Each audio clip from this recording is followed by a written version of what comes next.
Bu Suminem yang habis pulang dari jualan, saat melewati hutan pinus dirinya yang merasa merinding seperti ada yang mengikutinya, padahal masih jam 8 malam. Saat Bu Suminem melihat ke belakang, ia dikagetkan dengan sesosok pocong dengan muka yang hitam dan sudah mengelupas sehingga belatung yang seukuran ibu jari jatuh di hadapan Bu Suminem. "Ah, pergi kamu," ujar Bu Suminem yang langsung berlari meninggalkan barang bawaannya dan meminta tolong berharap ada warga yang mengetahuinya. "Tolong, tolong," teriak Bu Suminem yang beberapa meter lagi masuk ke perkampungan rumah penduduk.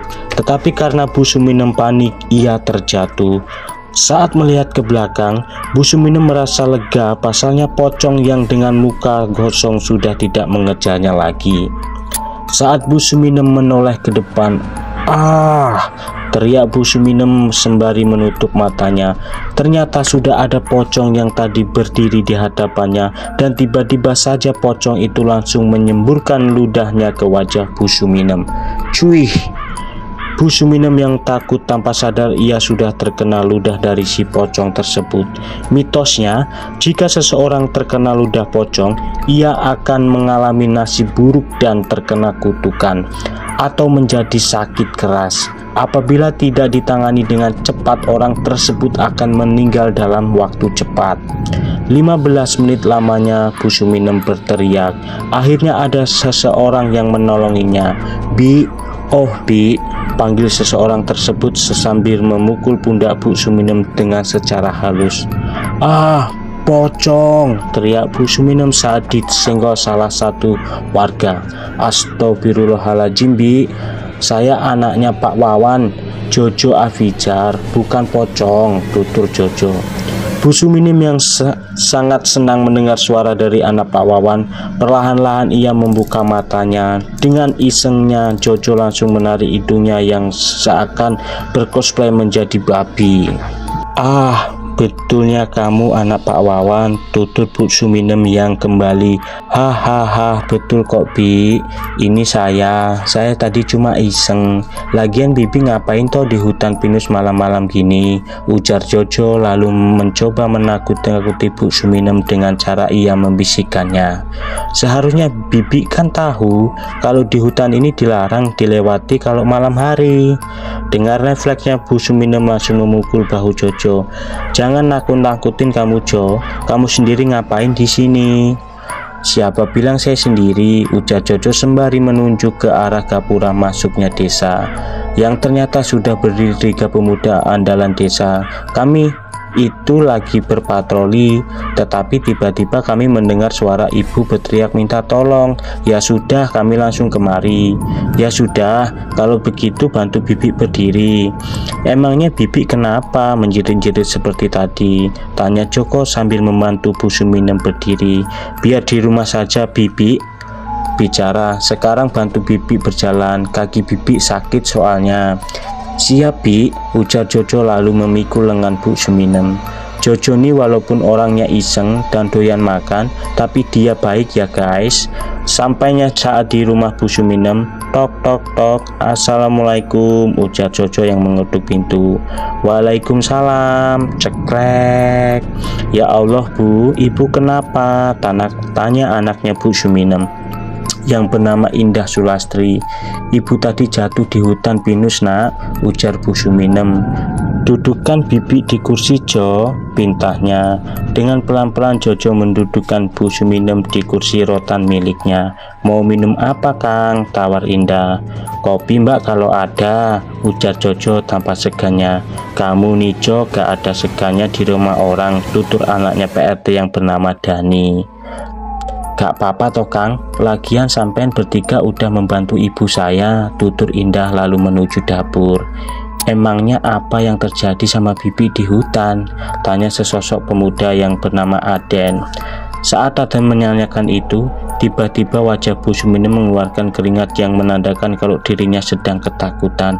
"Bi, oh Bi," panggil Aden lagi yang melihatnya Bu Suminem. Sebenarnya ibu takut ingin menceritakannya Nak Den. Nak Aden kan tahu sendiri apa yang dikatakan Ustadz Jalaluddin.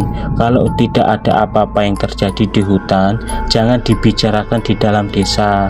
Takutnya apa yang diceritakan menjadi malapetaka baginya sendiri, tutur Bu Suminem. Mereka bertiga yang mendengar penjelasan Bu Suminem merasa syok.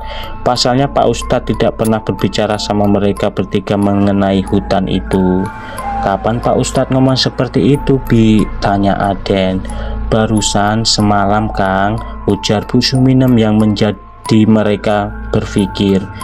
Diminum dulu, Kang, tawar Indah Sulastri yang membawakan 3 gelas kopi hitam dan sepiring ubi rebus. Iya, Ndah, terima kasih ya, Ndah, ujar seru Kang Aden. Kok Pak Ustadz tidak ada memberitahu kita ya, ujar Joko. Ya mungkin kita belum ada ketemu dengan beliau. Kamu kan tahu sendiri kalau Pak Ustadz orangnya sibuk, tidak pernah ada di rumah, sahut Dani sembari menyeruput kopinya. Iya sih Kang, tapi kalau tidak segera diberitahukan warga bisa jadi bahaya Kang, seru Joko. Pak Ustadz sudah memberitahukan warga, mungkin waktu itu kalian sedang berladang, makanya tidak mendapatkan informasi dari Pak Ustadz, ujar Bu Suminem menjelaskannya. Ya wes Bu, kalau gitu kami bertiga permisi dulu, kami ingin memberitahukan sesama Lasmini, seru Aden. Ya wes, hati-hati. Akhirnya malam itu mereka bertiga langsung menuju ke tempat Nenek Lasmini Ningrat yang berada di ujung desa yang berdekatan dengan sawah milik warga. Sampainya di rumah Nek Lasmini yang berkeseluruhannya terbuat dari terpas bambu bersata atapnya, tetapi berbeda dengan pintunya yang terbuat dari pohon jati, dan bagi siapapun yang melihatnya pasti merasa iba. Dan Nenek Lasmini Ningrat sering disebut dengan nama Nek Ani. Assalamualaikum Nek, tok tok tok, panggil Aden yang mengetuk pintu. Waalaikumsalam, ucap Nek Ani. Ceklek, suara pintu yang dibuka dan terlihatlah seorang nenek yang berusia 50 tahun. Ada apa Tole? Kok sampai bertiga jam 11 belum pulang ke rumahnya masing-masing, ujar Nek Ani. Kami bertiga ingin menanyakan yang barusan terjadi kepada Bu Suminem Nek, tutur Aden. Wes sesok ae, iki wis malam, tidak baik menceritakan orang malam-malam seperti ini, ujar Nek Ani. Tetapi kami bertiga memiliki perasaan yang tidak enak Nek, sambung Joko yang diangkuin Dani dan juga Aden. Sebenarnya saya sudah tahu apa yang terjadi dengan Bu Suminem, sambung Nek Ani. Sengaja saya menyuruh kalian bertiga pulang karena kalian saat ini sedang diikuti sesosok pocong, tutur Nek Ani. Astagfirullahaladzim, Nek, jangan nakut-nakutin gitu dong, timpal Joko yang mendadak menjadi tegang.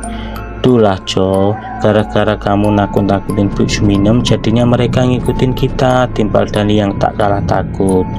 Kalau gitu kita bertiga nginep di rumah nenek aja lah, ujar Joko yang ketakutan.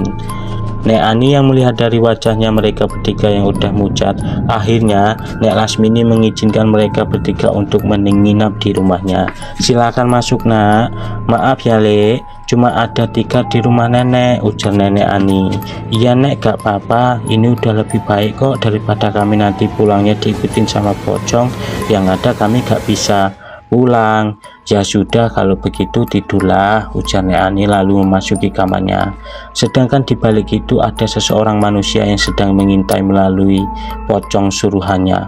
Awas saja kau nenek tua, kalau kau berani meninggalkan tumbalku, akan kubuat sengsara hidup kau, ujar seseorang yang saat ini berada di ruang ritualnya. Keesokan harinya, Nenek Lasmini langsung membangunkan ketiga pemuda itu untuk menunaikan ibadah subuh. Bangun Le, bangun, ucap Nenek Ani sembari menyenggol kaki Jojo. Kaki mana yang disenggol? Justru Aden yang terbangun. Kalau bangunin Joko tidak seperti itu Nek, timpal Aden, lalu mendekatkan mulutnya ke kuping Gendon. Weh buntel, bangun sholat, teriak Aden dengan kerasnya. Dan benar saja Jojo dan juga Dani langsung bangun dengan muka yang terkejut. "Apa sih Kang?" ucap serentak mereka berdua. "Sholat, udah azan subuh ini," ujar Aden. Dengan mata yang masih terpejam akhirnya mereka menuju kamar mandi yang berada di luar Nenek Lasmini. Sedangkan Nenek Ani yang melihat ketiga para pemudanya hanya tersenyum saja. "Walaupun kalian bertiga bukan cucuku, tetapi kalian sudah kuanggap sebagai anak," batin Nenek Ani lalu menuju dapur untuk menyiapkan sarapan pagi untuk mereka bertiga. Setelah selesai sholat, ketiga pemuda andalan desa langsung menuju gazebo yang terbuat dari anyaman bambu yang berada di halaman depan rumah Nek Ani. Sembari menikmati suasana pagi di desa Sukamakmur yang dipenuhi beberapa hutan yang masih asri, serta ladang para warga yang ditanami beberapa pohon kopi serta pohon jati.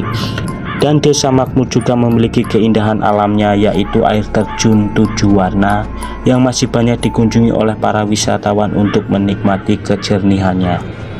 Terkadang kalau sehabis hujan, air terjun tersebut mengeluarkan pelangi yang memiliki 7 warna, makanya air itu disebut dengan air terjun 7 warna. "Sepertinya ada yang kurang ini," timpal Dani. "Iya Dan, tapi apa ya?" sambung Aden. Dengan serentaknya mereka berdua langsung melirik Jojo. Jojo yang mendapatkan kode dari kedua temannya, ia sudah mengerti apa yang mereka minta. "Ya udah Kang, bentar saya buatkan kopi dulu," ujar Jojo dengan muka yang cemberut. "Nah gitu dong, ngerti, gak sia-sia kita berteman sampai puluhan tahun gini ya Kang," ujar Dani. "Haha yoi," dan timpal Aden. Gak berselang lama justru Jojo keluar membawa nasi. "Lah kocak kamu Jo, apa yang disuruh lain yang dibawa," ujar Aden. "Nek Ani yang nyuruh membawakannya untuk kita makan," tutur Gandon. Lalu kembali ke dapur untuk mengambil kopi beserta sayurnya. Gak berselang lama, Jojo kembali bersama Nek Ani, lalu mereka berempat makan bersama layaknya seperti keluarga. Walaupun dengan lauk yang seadanya dari ikan goreng dan juga sayur sawi, tetapi mereka menikmatinya setelah selesai makan. "Bawalah Bu Suminem ke rumah saya," celetuk Nek Ani tiba-tiba. Mereka bertiga yang mendengar ucapan Nek Ani hanya saling tatap yang menandakan kalau mereka tidak mengerti. Tetapi dengan nurutnya mereka langsung menuju kediaman Bu Suminem pagi itu. "Kalau Nek Ani udah ngomong seperti itu pasti ada yang terjadi dengan Bu Suminem Kang," timpal Jojo sembari berjalan.